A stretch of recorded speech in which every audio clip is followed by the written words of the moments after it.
오늘도 주님의 말씀을 통해 하나님 나라를 누리는 복이 있기를 주님의 이름으로 축원합니다.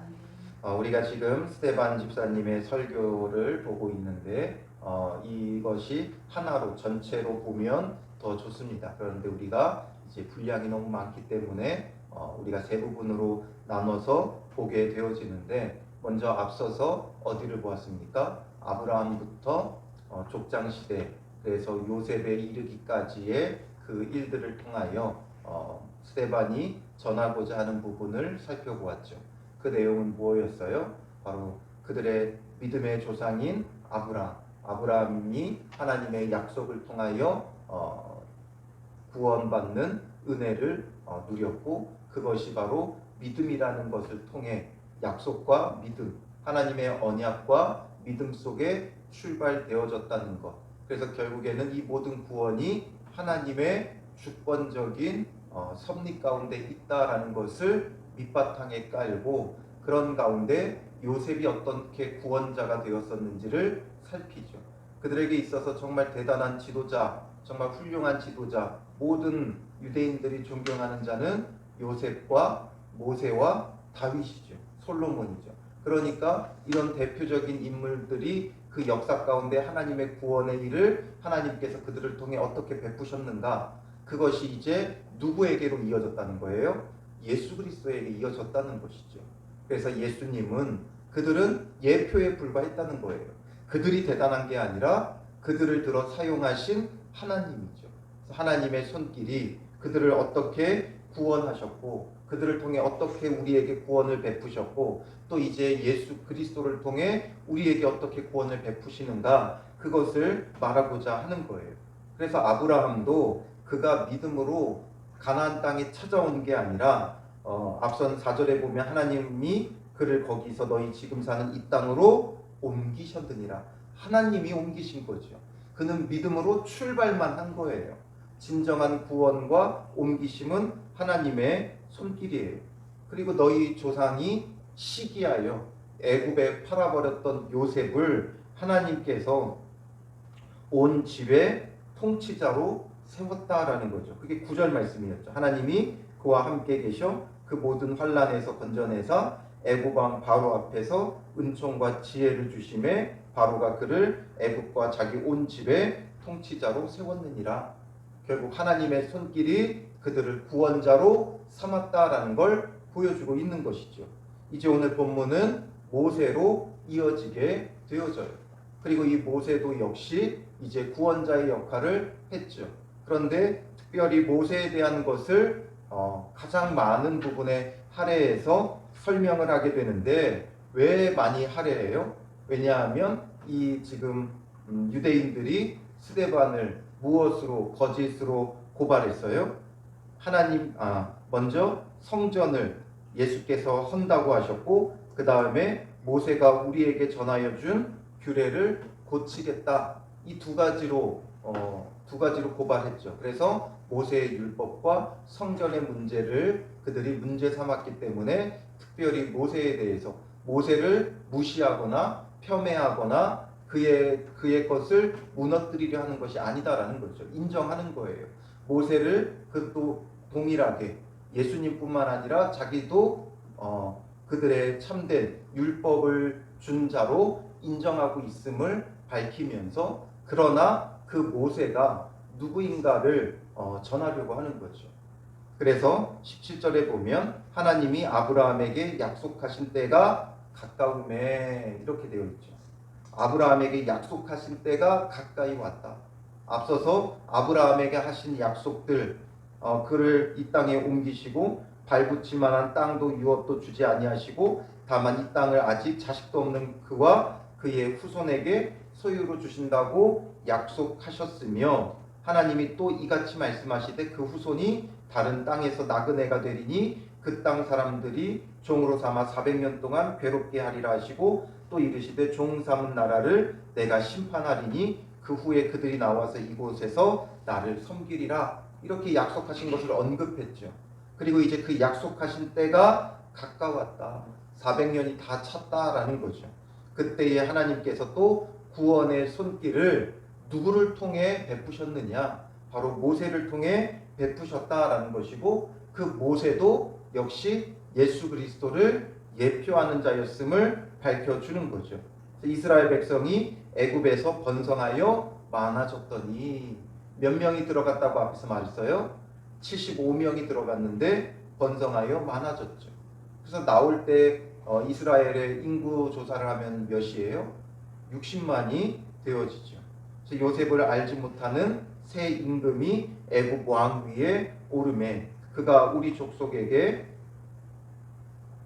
교활한 방법을 써서 조상들을 괴롭게 하여 그 어린아이들을 내버려 살지 못하게 하려 할세. 아이들을 말살시키죠.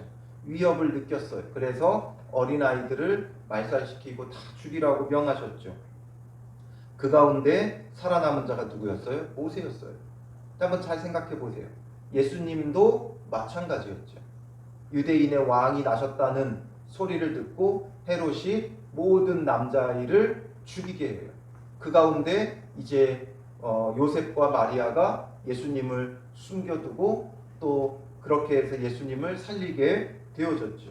그와 마찬가지로 모세도 이런 죽음 위험 가운데 살아남게 되어져요. 그리고 20절에 그때 모세가 났는데 하나님 보시기에 아름다운지라. 하나님 보기에 아름다운 거예요. 예수님도 자랄 때 그 성장 과정에 뭐라 그래요? 하나님과 사람 앞에 사랑스러워 가시더라 기록되어 있죠. 그러니 모세가 그렇게 위대하고 대단하다면 그가 예수 그리스도의 예표이기에 예수님은 더 위대하고 대단하다는 것을 지금 스데반은 우회적으로 말하고 있는 거예요. 그의 아버지가 집에서 석 달 동안 길리더니 버려진 후에 바로의 딸이 그를 데려다가 자기 아들로 기름해 모세가 애굽 사람의 모든 지혜를 배워 그가 이제 궁궐에서 자라게 되고 왕실 교육을 받으니까 22절 마지막에 뭐라고 표현해요? 그의 말과 하는 일들이 능하더라. 말과 일에 능한 자로 모세가 자라나게 되어지죠. 이 표현은 누가복음에 보면 예수님에게도 사용되어져요. 누가복음 24장 19절에 보면 이르시되 무슨 일이냐? 이르되 나사렛 예수의 일이니 그는 하나님과 모든 백성 앞에서 말과 일에 능하신 선지자이거늘 말하죠. 말과 일에 능하신 선지자였다. 이것을 인정하죠. 그러니 온전히 지금 이 모세의 모습이 이 이스라엘 백성을 애굽에서 건져냈던 모세의 모습은 예수 그리스도를 예표했던 것을 우리에게 알려주고 있는 거죠. 그리고 23절부터 보면 나이가 40이 되매 그 형제 이스라엘 자손을 돌볼 생각이 나더니 이제 그가 40쯤 되었을 때 이스라엘 백성을 돌볼 생각이 났다. 이스라엘의 구원자 역할을 해야 됨을 깨달은 거죠. 그리고 24절에 한 사람이 원통한 일을 당함을 보고 보호하여 압제받는 자를 위하여 원수를 갚아 애굽 사람을 쳐 죽이니라. 그를 구원하기 위해 그를 압제하는 자에게서 원수를 갚았다라는 거죠. 그리고 이제 25절에 그는 그의 형제들이 하나님께서 자기 손을 통하여 구원해 주시는 것을 깨달으리라고 생각하였으나 이제 자기를 통해 이스라엘 백성을 하나님께서 구원해 주실 것을 백성들도 깨달을 것이라고 생각했던 거죠. 그런데 그들이 깨닫지 못하였더라. 요한복음에 보면 자기 백성이 그를 알지 못하였고 거부하였다고 표현하고 있죠. 그러니까 그들은 거부하는 거예요. 그래서 이튿날 이스라엘 사람끼리 싸울 때에 모세가 와서 화해시키려 하여 너희는 형제인데 어찌 서로 해치느냐 하니 그 동물을 해치는 사람이 모세를 밀어뜨려 이르되 누가 너를 관리와 재판장으로 우리 위에 세웠느냐? 내가 어제는 애굽 사람을 죽임같이 또 나를 죽이려 하느냐? 그들이 거부하죠. 모세를 거부해요. 모세를 인정하지 않은 누가 너를 관리와 재판장으로 우리 위에 세웠느냐? 바로 유대인들이 예수 그리스도를 거부하고 외면하는 것과도 같죠. 그래서 모세가 이들에게 거부당하고 외면당하여서 모세가 29절에 이 말 때문에 도주하여 미디안 땅에서 나그네 되어 거기서 아들 둘을 낳으니라. 결국 모세가 거부당하여 미디안 땅에서 또 40년을 유리하게 되어지는 것을 보여주죠. 그러나 이것을 어떤 모세의 어떤 개인적인 잘못에 대하여 조명하려고 하는 것이 아니라 백성들에게 거부당했다는 거예요. 그 높은 궁궐에서 모세가 자랐고 말과 일에 능한 자였고, 그러므로 그가 이제 와서 자기 백성을 구원하려고 하는데 거부당하고 있다는 거죠. 외면당하고 있다는 거예요. 이게 바로 예수님의 모습이죠. 너희가 거부하고 외면한 자, 하나님의 보좌 우편에 앉아 계신 하나님의 아들이신데 그가 우리에게 왔지만 너희가 거부하고 외면하였다라는 거죠. 모세를 거부하고 외면했던 것처럼 예수님도 거부당하고 외면당한 진정한 그리스도다라는 거죠. 그리고 모세가 무엇을 말했어요? 사도행전 3장 22절에 보면 베드로의 그 설교 가운데도 베드로가 인용했던 말씀을 보면 모세가 말하되 주 하나님이 너희를 위하여 너희 형제 가운데 나 같은 선지자 하나를 세울 것이니 너희가 무엇이든지 그의 모든 말을 들을 것이라. 이건 베드로의 설교 부분에 언급됐던 거예요. 그래서 모세가 직접 말하기를 너희를 위하여 너희 형제 가운데 나 같은 선지자 하나를 세울 것이다. 그래서 이것을 붙잡고 유대인들은, 이스라엘 사람들은 모세와 같은 선지자 메시아가 올 것을 기대하고 고대했던 거예요. 그래서 모세 같은 선지자, 다윗과 같은 왕, 이것을 그들은 간절히 바라고 기다렸어요. 그들이 바랬던 메시아는 모세와 같은 선지자였고 다윗과 같은 왕으로서 기대했던 것이죠. 그리고 이제 그 모세의 모습이 고스란히 누구에게 있다는 거예요? 예수님에게 있다는 것이죠. 그러니 예수님만이 진정한 구원자가 되어진다라는 거예요. 이 유대인들은 이스라엘의 역사를 가지고 있기 때문에 이 역사적인 속에서 역사적인 구원자들이 다 거부당했다는 거죠. 요셉은 시기하여 애굽에 팔렸고 모세도 이렇게 거부당해 미디안에서 40년을 유리하였고 예수 그리스도도 자기 땅에 왔지만 자기 백성이 그를 알지 못하고 그를 거부하고 외면당하신 것이다 라는 것을 지금 스데반은 선언하고 있는 거예요. 이 말씀은 유대인들에게 있어서는 너무나 적절한 말씀이고 설교죠. 그러나 우리가 유대인의 역사를 갖고 있지 않기 때문에 우리에게는 조금 낯설고 어떻게 보면 이해가 되지 않고 마음에 찔림도 없을 수 있지만 우리에게 정말 중요한 것은 이것을 통해 우리에게 전하고자 하는 것은 거부당한 예수 그리스도를 말하는 거예요. 과연 예수님이 나에게도 거부당하고 있지는 않은가? 이것을 우리에게 말씀하고자 하시는 거죠.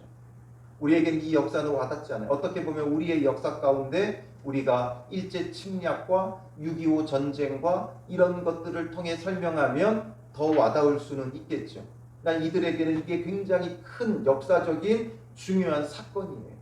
애굽의 노예가 됐다가 거기서 건진받은 것, 너무나 큰 그들의 역사의 핵심적인 일이죠.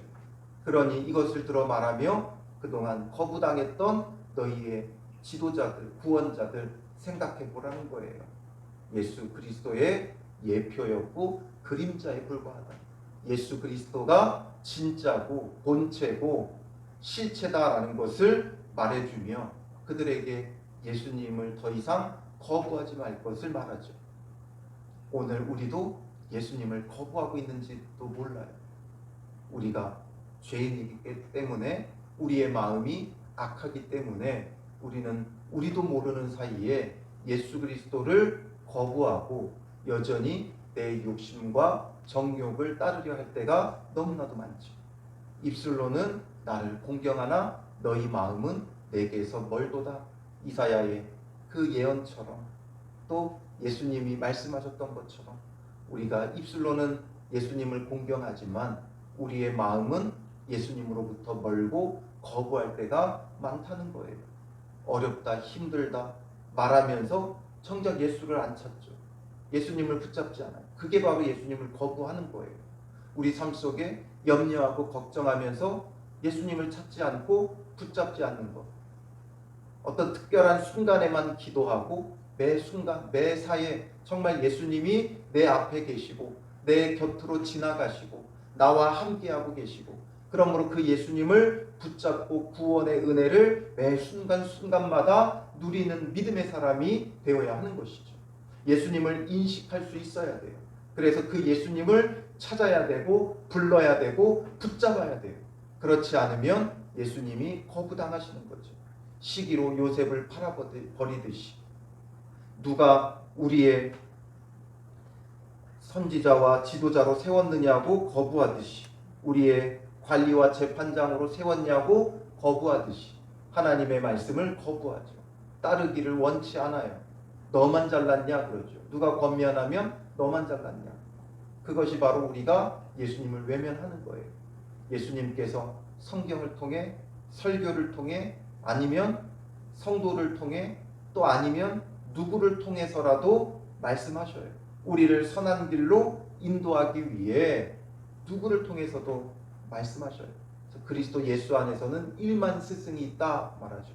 우리에게는 모두가 주님의 말씀의 통로가 될 수 있어요.